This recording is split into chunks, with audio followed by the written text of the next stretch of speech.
Good morning, greetings, and welcome to The Bright Side, your nutritional program dedicated to the understanding of the vast world of nutrition and nutritional supplementation. I'm your host, Pharmacist Ben, nutritional pharmacist from Boulder, Colorado. I use nutritional supplements where other healthcare practitioners use toxic pharmaceutical drugs and sometimes deadly medical procedures. If you suspect that there are natural nutritional roads to your vitality, health, and well-being, and to addressing your health challenges, whatever they may be, but you don't know where to begin, you have come to the right place. As you listen to The Bright Side every day, you are more and more in control of your body. You are more and more knowledgeable, and you know you can overcome any health challenge. That's why we are here every day on The Bright Side, helping clear up the sometimes confusing world of nutrition and nutritional supplementation. Over the last 30 years of practicing pharmacy, I have seen drug-free recoveries from diabetes, hypertension, obesity, skin diseases like psoriasis, eczema, rosacea, acne, digestive ailments, autoimmune issues of all kinds. Recoveries that by the standards of modern medicine can only be called a miracle. But what is in the world of the body, what is in the world of biology, standard operating procedure. Because the human biological system is a healing system. It's a regenerating system. It is designed divinely to heal and renew itself on a moment-to-moment basis. And while some folks may call that healing, renewing, regenerating system a miracle, it really is just the way the body works. If you have questions about health, nutrition, prescription drugs, we are here for you. If you want to wean yourself off your meds and get on a good nutritional supplement program, we're here for you. We can help you out. If you have questions about the longevity products, longevity business, formulations, ingredients, skin health questions or comments, or success stories about our Truth Skin Health products or the longevity products, or how nutritional supplementation has helped you, 844-236-6010 is our number on The Bright Side. If you want to purchase any of the longevity products you hear advertised on the program, including my personal favorite nutritional supplement, the Beyond Tangy Tangerine, mineral powder that is so much more, electrolyte powder, B vitamin powder, as well as phytonutrient powder. Tastes great. You add a little bit to water, sip on it all day long. If you're like 99% of the people who use the Beyond Tangy Tangerine, you'll notice results within 24 to 48 hours. You can find out all about it at brightsideben.com, pharmacistben.com, or criticalhealthnews.com. You can also call the Brightside Ben phone team at 866-735-2470. They can give you the full scoop on all the longevity products, and they can also help you if you want to sign up to join the Brightside Ben team and make a little extra money, or make a lot of extra money selling longevity products, helping spread the word about the power of nutrition, the power of a good nutritional supplement program. You can call 866-735-2470. They can tell you about it, or for a one-time $25 fee, you can head over to brightsideben.com, criticalhealthnews.com, or pharmacistben.com and sign up right off the websites. Also want to remind you to check out our Truth Retinol 5% Gel. Forgot to turn my phone off there. Want to remind you to check out our Truth Retinol 5% Gel, Truth Serum, Truth Balm, Truth Omega-6 Healing Cream, all available at truthtreatments.com. Never any preservatives, fragrances, fillers, wax, oil, silicone, propylene glycol, water, nothing your skin doesn't need or doesn't want ever in any of our Truth Skin Health products. You shouldn't have to pay for water. You shouldn't have to pay for silicone. You shouldn't have to pay for vegetable oil or preservatives or fragrances. And that's why I formulated my Truth Treatment products. Check them out at truthtreatments.com, truthtreatments.com. Okay, so we have been talking about estrogen. I absolutely am fascinated by this stuff. Estrogen is a powerful, powerful hormone. It's nowhere near as powerful, or it's way more powerful, I should say, than other sex hormones, including progesterone and pregnenolone and testosterone. And this accounts for the real problematic nature of this stuff. As we've said many times, estrogen is a family of substances throughout, estrogenic-like substances are found throughout nature. And estrogen is not really one substance. It's an entire class of substances that has many, many, many versions. It's a highly misunderstood substance. Most people think of it as a female hormone. As it turns out, it's involved in much more than just female health. Men make estrogen, not as much as women, certainly, but men make it. It plays a role in the health of the brain and the nervous system. It's produced in fat cells. The more body fat you're carrying, the more estrogen you're going to be producing. This is one really important reason for men to lose, for everybody really, to lose body fat, but especially for men. As they get older and men accumulate body fat due to the effects of insulin and poor dietary habits, especially eating too much sugar, the more fat we carry as men, the more feminized we become. This can lead to things like erectile dysfunction, gynecomastia, breast development in men.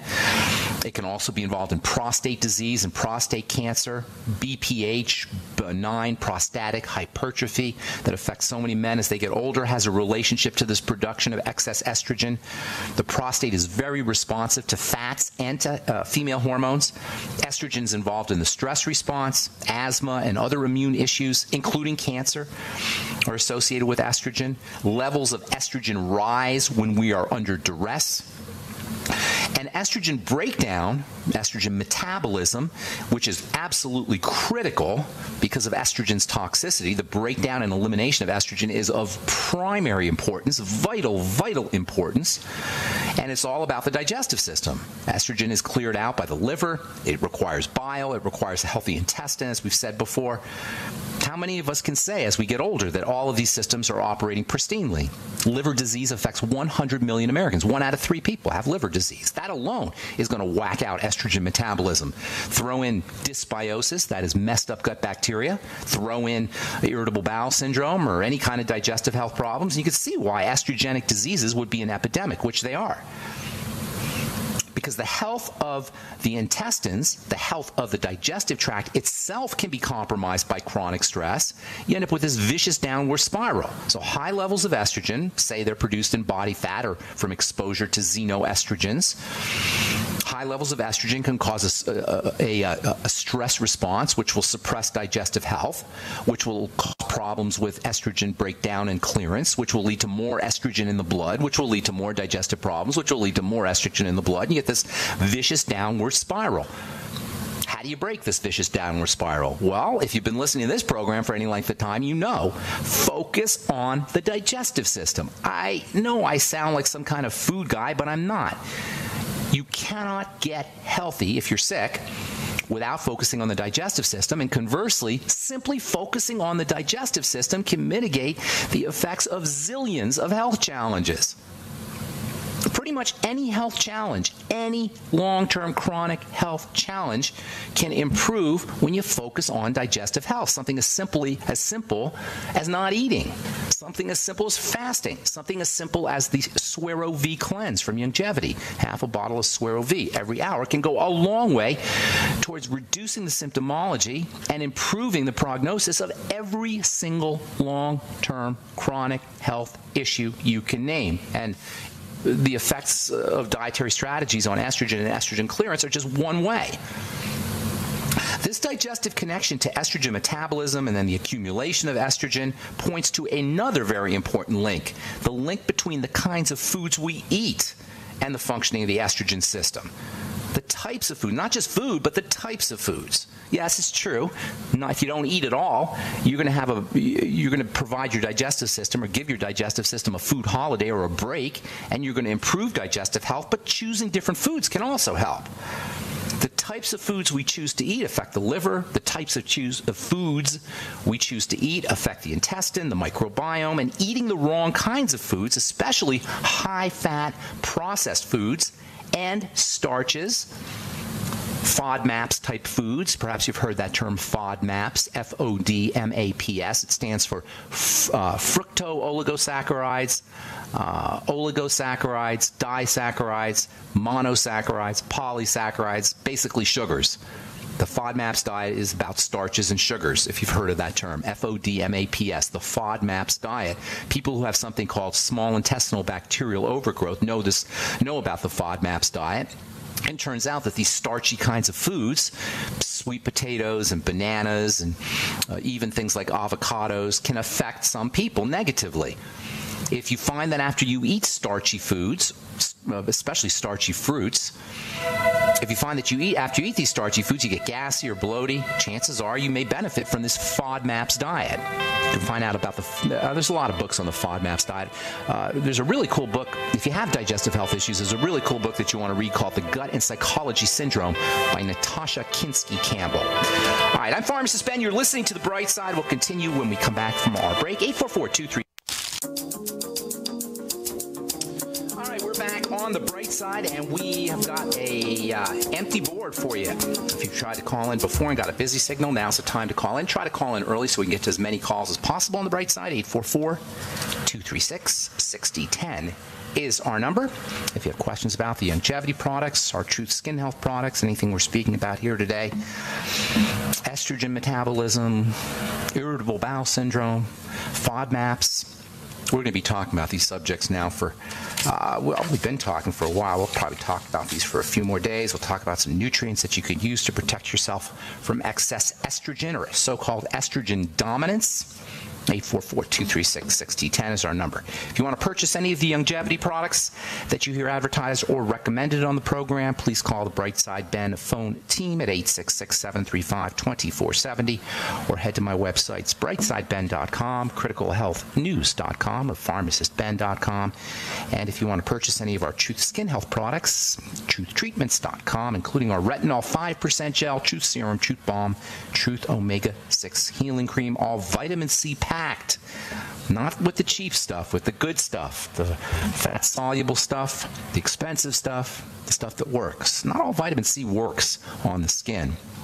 There's actually a product, it really makes me mad, there's actually a product out that goes for about $100 for like an ounce of it. It's 90% water, and it's ascorbic acid, the wrong kind of vitamin C. It turns brown right in the bottle, and the manufacturers and the salespeople selling the product say, don't worry about it. Yes, worry about it. If it's brown, flush it down. That's my motto. Brown skincare products or browning skincare products or oxidized skincare products, you want to be very careful with them. Vitamin C browns very readily. That's why the ascorbic acid form of vitamin C is not the preferred form topically. It's the cheap form, and you can always tell a cheap formulation. It's the ineffective form, and you can always tell an ineffective vitamin C formulation by the appearance of ascorbic acid as the primary or as the feature vitamin C form. We never use ascorbic acid. We use ascorbyl palmitate and ascorbyl tetraisopalmitate in all our Truth Skin Health products because that is the premium form, that is the preferred form, that is the stable form, and that is the most effective form of vitamin C. You can find out about all our Truth Skin Health products at truthtreatments.com, truthtreatments.com. Okay, so before we went to break, we're talking about the Fodmap Diet or Fodmaps. Fodmaps is an acronym for the sugars that are involved in that can be involved in irritable bowel syndrome and ulcerative colitis and other digestive health issues. And it points to a very important fact about digestive health. You know, we hear a lot about gluten, and I get a little ticked off when I hear healthcare professionals talking about gluten-free, or when people say things like, "Oh, well, I'm gluten-free, but I still have gas and I'm still bloated." I don't say I get ticked off, but just it kind of points to the fact that we don't understand digestion or food really. See, gluten is just one thing that's in foods that can cause a problem. And you can be gluten-free and still be eating the wrong kinds of foods. You could be going gluten-free and still be dealing with leaky gut syndrome and digestive health problems and gas and bloating and SIBO, small intestinal bacterial overgrowth, because gluten is just one thing. There's lots of things that can cause a problem, especially starchy, sugary types of substances. The Fodmap Diet FODMAP is an acronym for fructan or fructo-oligosaccharides, disaccharides, monosaccharides, polysaccharides, but you don't have to know about that. Just think starchy, gooey foods. Asparagus, artichokes, yams, sweet potatoes, corn, apples, mango, even watermelon, peaches, and plums. These can all cause problems with digestive health. And you could be eating all fruits and all veggies and all organic and still be interacting with these sugars, these saccharides that can cause intestinal health problems. And you'll be like, well, I'm just eating vegetables. All I eat is asparagus and it's all organic. It doesn't matter. That's why a food diary is so important. And that's why if somebody tells you about gluten-free, they've got one piece of the puzzle. But there's so many more factors that are involved when it comes to digestive health than just gluten. That's why a fast and a food diary are so important. You got to see what you're reacting to. You could just be eating cabbage and garlic and corn and still run into a problem. You could be going gluten-free and still have a problem via this FODMAP, FODMAP, connection to intestinal health. And it's especially relevant if you're dealing with estrogenic health issues. The digestive connection, the food connection between estrogen and health challenges like cancer or autoimmune disease or Alzheimer's disease is well represented by the idea, by the notion of the Fodmap diet. Reading from an article entitled, oh, and by the way, antibiotics make it worse because antibiotics are going to kill kill the microbiome, and the microbiome plays a critical role in how we process sugars. And for that matter, the microbiome plays a major role in how we clear out estrogen. So even if you're not taking antibiotics, just using antibiotic or eating antibiotic meats or antibiotic dairy or antibiotics in the water, you could be just drinking tap water. There's antibiotics in the tap water. From an article entitled Estrogens, Breast Cancer, and Intestinal Flora, this is from the journal Reviews of Infectious Diseases, March 1984. Quote, the intestinal microflora play a key role in the circulation of estrogens that appear in the bile, unquote. The article concluded, quote, it appears that the microflora play a key role in the metabolism of female sex hormones, unquote. Now, if you're on estrogen replacement therapy and you haven't worked on your digestive health, you're in big trouble. If you are exposed to estrogens or your so-called estrogen dominance and you haven't worked on your digestive health, you're in big trouble. If you're taking antibiotics and hormone replacement therapy, you're in extra big trouble. Now, estrogen is an inflammatory hormone. It causes leakiness. It causes digestive issues. And, of course, it's a growth hormone. It stimulates cell division. The way it stimulates cell division, by the way, is related to its leak-inducing properties, its permeability-inducing properties. Estrogen makes cells leaky. Why?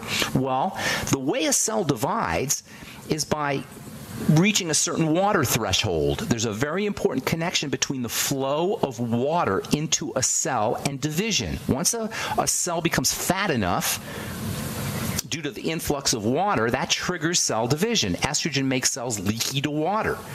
It's a leak-inducing hormone. And this leakiness, this leak promotion, I should say, of cells is how estrogen works to stimulate cell division. It also causes problems with things like water retention and inflammation. This leakiness promoting feature that makes cells more permeable can lead to water retention as well as inflammation. And of course, it can also cause or trigger the division of cells, and that's where cancer comes from. The leak-promoting effects of estrogen also affect leaky gut. The same way estrogen promotes cells to become leaky to water, it promotes the leakiness of intestinal cells, leading to toxins and other yucky things getting into the blood. This is the point, the juncture, the beginnings of all autoimmune diseases, thus the connection between estrogen and autoimmune diseases, thus the connection, or the reason I should say, why way more women suffer from autoimmune diseases than men. It's the estrogen connection, and it's the clearance of estrogen that you want to focus on. This is why I always tell people with autoimmune diseases, focus on digestive health, and working with your estrogen is a great way to do it, because estrogen and xenoestrogens and poorly metabolized estrogens induce leaky gut the same way they induce leaky cells.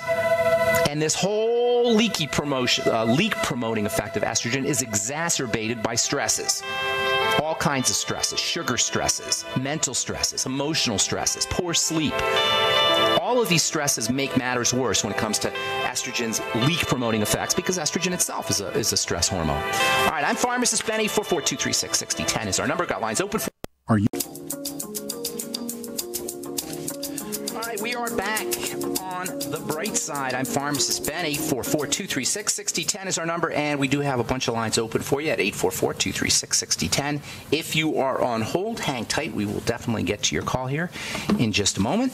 If you want to purchase any of the longevity products you hear advertised or recommended on the program, check out our websites, brightsideben.com, criticalhealthnews.com, and pharmacistben.com. We've got a search engine up at brightsideben.com. Also, benfuchsarchives.com. We've got a search engine up there. And blog posts, news stories, they're all at brightsideben.com, pharmacistben.com, criticalhealthnews.com, and benfuchsarchives.com. And if you want to purchase any of our Truth Skin Health products, that's truthtreatments.com, truthtreatments.com.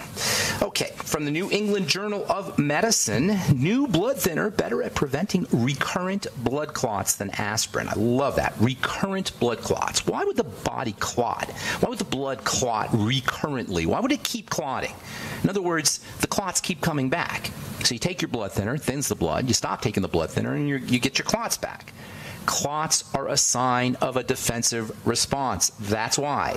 Clots are linked to stress hormones. Clots are linked to offending agents or toxicity getting into the blood. Clots kill people. Now, obviously, that's a very important thing. So if you have blood clots, the doctor's going to freak out and he's going to put you on a drug. They'll give you aspirin if it's mild, or they'll give you a nasty drug if it's not mild. But either way, they're not taking care of the problem. The problem is toxicity in the blood. All disease is cell disease, and all cell disease is preceded by dirty blood. Dirty blood is clotted blood. Dirty blood is thick blood. How does blood become dirty? Largely through the digestive system. It's not a drug issue. It's not a doctor issue unless it's an emergency, and it can be an emergency. Blood clots are a leading cause of death, of heart disease-related causes of death, or I should say cardiovascular system-related causes of death. It's obviously a big problem, but if you're dealing with thick, sludgy blood, the answer is not prescription medication, except maybe perhaps in the short term. There's a reason why blood-thinning drugs are among the most toxic of all the medications you could take, especially warfarin. Everybody knows that that's equal to rat poison. Blood clotting is tightly regulated. The blood does not just clot accidentally. The blood does not just clot by mistake. There are dozens of different steps, biochemical steps, that have to take place for the blood to clot. It's highly regulated, tightly controlled. As you can imagine, it would be, because the blood is so darn important. If it is clotting, there is a big problem. Something's going wrong. It means something is getting into the body or into the blood that the body is trying to protect itself from. Clotting is a protective response. If you are clotting, it is not a reason to take drugs, except perhaps in the short term. It's a reason to figure out why the body feels like the blood is so toxic, it has to thicken to keep it from distributing its poisons, i.e. work on the gut. Oh, by the way, estrogen leads to blood clots too. Why? Well, we just talked about how estrogen induces leaky gut syndrome, but there's other reasons too. All right, from the JAMA Neurology, Journal of American Medical Association, Neurology, vitamin E and selenium supplements did not prevent dementia. Oh my God. They gave older folks vitamin E and selenium, and nobody had their Alzheimer's disease prevented. How do you like that? That means vitamin E and selenium don't work, quote, don't work, unquote. Baloney. Not true. You can't use nutrients to prevent dementia if you are eating the wrong foods and if your blood sugar and blood insulin are whacked out. That's not how nutrition works. This is a misunderstanding that's perpetuated by the medical model or by representatives of the medical model, that nutrition doesn't work. In other words, they'll give people vitamin E and see if their dementia disappears or if they don't get dementia. That's not how nutrition works. Nutrition works hand in hand with good food, good digestion, stable blood sugar, and a good lifestyle, a healthy lifestyle. Nutrition supports a healthy lifestyle. Nutrition supports biochemistry. It's not like a drug. It's not like you take vitamin E and selenium and your dementia disappears. That's what they want you to think, that if it doesn't disappear, that this stuff is useless. That's not true. Quote from the study, quote, "The supplemental use of vitamin E and selenium did not forestall dementia and are not recommended as preventative agents," unquote. Only a boneheaded medical professional would say something like that. Of course, vitamin E and selenium don't prevent Alzheimer's disease or anything else, but they're important. They can help prevent it in conjunction with a low blood sugar and low insulin diet, in conjunction with working on digestive health, in conjunction with regulating or at least mitigating the effects of stress, psychological stress and emotional stress. Speaking of stress, from the World Happiness Report, I love that, the World Happiness Report, yes, there is such a thing. Guess what country has topped the list of the World Happiness Report? Norway. Norway is the happiest country on earth, and Americans are getting sadder and sadder. Norway was number 4, now it's number 1. The previous champ was Denmark, then Switzerland, and then Finland. How do you like that? All the cold Scandinavian countries, that's the top 5. Canada is number 7. The United States was 14th. It was 13th last year. Now it's 14th. And over the years, according to this article, over the years, quote, Americans steadily have been rating themselves as less happy, unquote. Now, I hope nobody out there thinks that this is airy-fairy. There's a major relationship between happiness and health. being happy, as cliche as that may sound, or as simple-minded as that may sound, is a key element in staying healthy. Yes, I know I'm a chemist and I love nutrition and I love talking about diet, nutrition, and all these biochemically related health strategies, but don't underestimate the importance of emotional and mental strategies too, like happiness. Top 10 happiest countries: Norway, Denmark, Iceland, Switzerland, Finland, Netherlands, Canada, New Zealand, Australia, and Sweden. The saddest countries: Yemen, South Sudan, Liberia, Guinea, Togo, Rwanda, and Syria, Tanzania, and Burundi. All right. 844-236-6010 is our number. Time to hit the phones. Let's go to Susan in California. Good morning, Susan. Welcome to the bright side. Good morning. How you doing? I have a question. Doing good, doing good. I'm at the park with my grandson. So, okay. I'm a 51-year-old female. I was recently diagnosed with hyperthyroidism. Hyper. Yeah. Okay. Yeah. And you're 51, 5'1"? 51, yes. Okay. Do they want to radiate it or give you, what do they want to do? Take it out? They gave me Tapasol as a treatment. Okay. But they also diagnosed me with colitis. I wonder if they're related. Do you think they're connected? They are sure connected. They are. They're totally connected. In fact, if you deal with your digestive problems, your thyroid will probably, your hyperthyroidism will benefit. That's the reason for my call, because I do want to take the medications and supplements and all that. But I was thinking maybe I should do an enema or some kind of. Well, there's lots of things. Cool. Enema's great. Colonics are great. They're more short term than long term. So you can't do an enema all the time. So you have to kind of work on what's getting into the intestine in addition to what's getting out of the intestine. You follow? I mean, clearing the intestine out through an enema or a colonic is definitely a good idea. But you want to keep the foods from getting in there in the first place. All right. So hang on. We'll talk about Tapasol and we'll talk about some dietary strategies. And we got some empty lines here at 844-236-6010 if you want to give us a shout. I'm Pharmacist Ben. You're listening to The Bright Side on the Genesis Communication Network. We'll be back after this.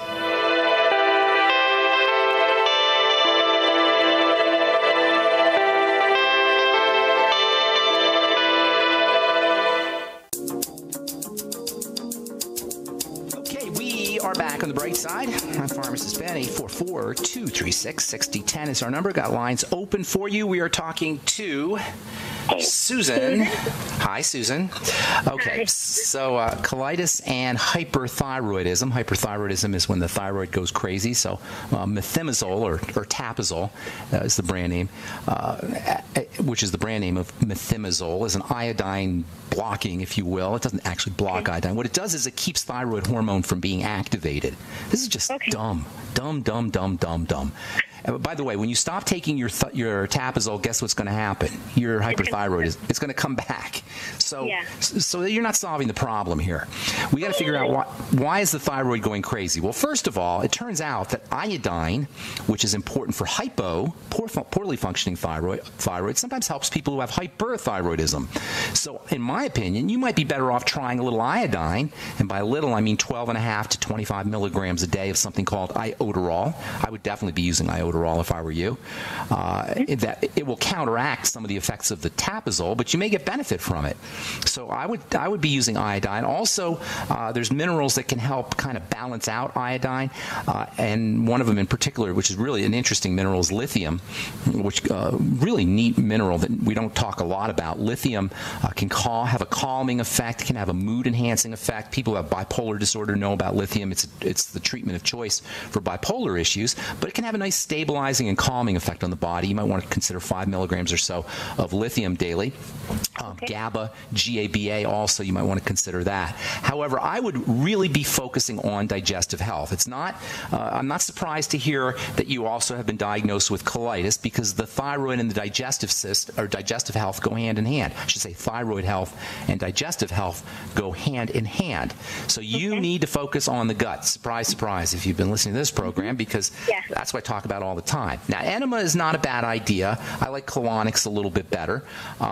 Make sure that if you're going to do an enema or colonic, that you replace your bacteria. So a good colonic therapist understands this, and they'll actually put bacteria back in your gut, back in the intestine, repopulate the gut with bacteria. Make sure you're using fermented foods and probiotics, which are very important. Fermented cabbage and fermented vegetables especially. When people think fermented foods, a lot of times they'll think about yogurt and kefir, which can be a good source of fermented foods, of bacteria, but the problem is some folks react to the dairy. So I would be sticking with veggies, use vegetable juices, but most important is you're going to want to fast or do a Suero V cleanse. Either way, the Suero V cleanse gives you some energy for folks who absolutely can't fast, but either a complete fast or a Suero V cleanse for 2 or 3 days, then do a food diary where you eat one kind of food and you keep track of how it affects your colitis. If it causes gas or bloating or diarrhea or constipation, that's a food that you want to eliminate. And then in addition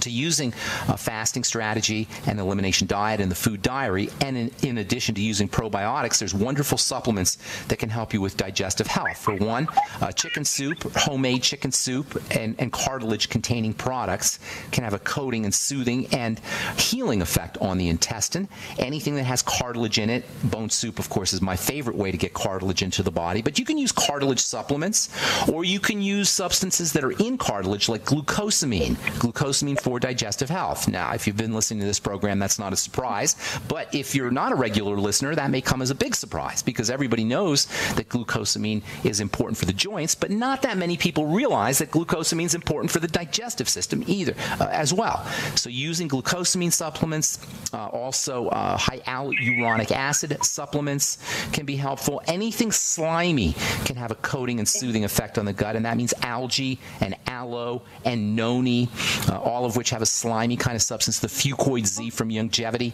can also have a nice coating and soothing effect on the gut as well. Make sure you're getting enough fiber. Fiber is very important for digestive health. You may want to start off very slowly, though, with your fiber. If you have colitis, too much fiber all at once may give you some gas or bloating or diarrhea. You don't want that. So start off slowly, grind up flax seeds, and put the flaxseed powder. It's very important that the flaxseed is made into a powder. If it's not ground up, or if it's not in a powder form, you're not going to be able to absorb the nutrients, or the fiber, I should say, from the flaxseed. So grind up the flaxseed, put it in water, take a tablespoon of flaxseed in a glass of water, and drink that down once a day. Maybe increase to 2, maybe even 3 tablespoons. You want your stools to be nice and kind of solid and have a little bulk to them. And the flaxseed will help. The flaxseed will also help balance out estrogen, which can be important for thyroid health, and the flaxseed will help clear out excess estrogen. And of course, flaxseed is also a good source of protein and fatty vitamins that can help you with the thyroid and help you with the intestine as well. There's tons more things you could do, but that's a great place for you to start, Susan. Yes, and I hope we helped you out. Thanks for your call. Appreciate it. Definitely. Thank you. Have a good All right, one. take care. Have a great day. All right, let's move. Let's stay in California and welcome Benny to the bright side. Good morning, Benny. Hi, good morning. Hey, good morning. I've been fasting and doing a raw food diet and taking probiotics and enzymes. But my question is, I break out a lot on my forehead, and what can I use topically? Because it takes a long time for my acne to heal on my forehead. Okay, on the forehead, you're dealing with male hormones typically. Okay, it's typically a male hormone issue, how your body's processing male hormones. You're Hispanic, I take it, correct? Yes. Are you dark skinned? Not really. No. Do you tend to be oily? Do you tend to be oily or dry? I would say dry. You tend to be dry?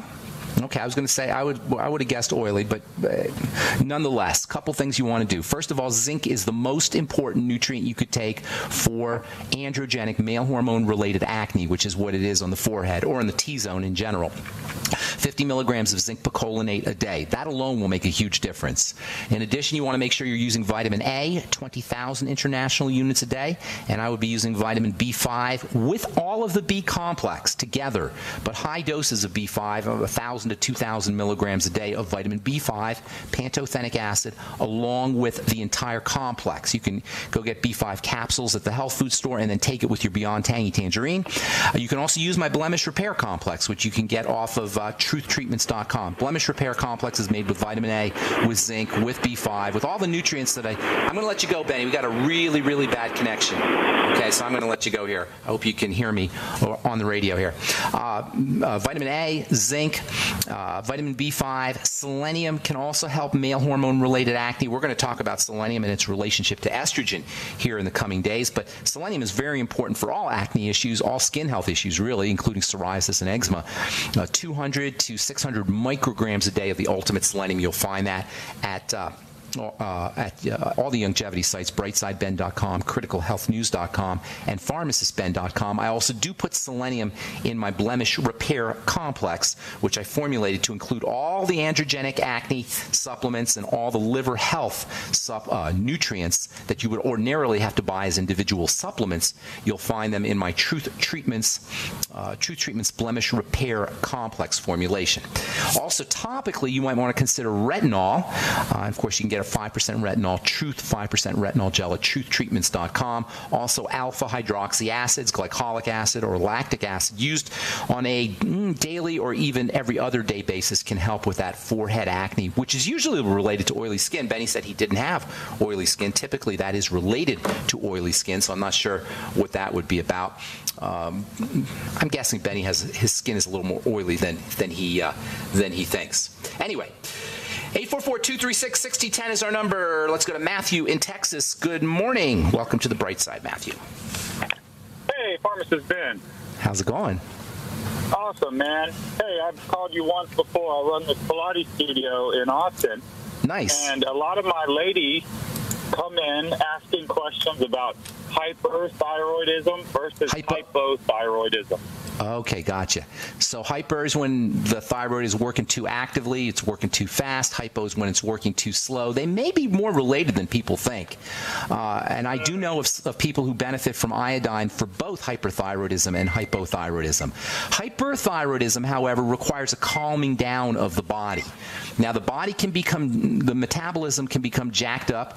And by the way, people who have hyperthyroidism will be sweaty, and they'll have high blood pressure and anxiety and insomnia and jitteriness and shakiness, and it's just a really unpleasant condition. When it's really bad, it can cause something called the hyperthyroid storm, which is an awful, awful, miserable condition. But in any case, hyperthyroidism is the thyroid moving too fast. Hypothyroidism is the thyroid moving too slow. Under both conditions, you want to focus on your triangle of disease, both of them. That is the digestive system, the blood sugar system, and then calming the body down. We're out of time, Matthew. I apologize. If you want to call back tomorrow, we can finish talking about the subject. Thank you for your call. I'll give your Pilates studio a quick plug, real quick, Matthew. Yeah, B-Body's Pilates in Austin. I listen to him every day. He's amazing. He's great. Thank you, Matthew. All his recommendations in our studio. All his recommendations. Oh, you're the man. Thank you so much, Matthew. I'm going to let you go. We're out of time. Thanks, Matthew. Appreciate it. That's it for now. I'm Pharmacist Ben. Have a wonderful, beautiful, spectacular day. We'll talk to y'all later, folks. Bye for now.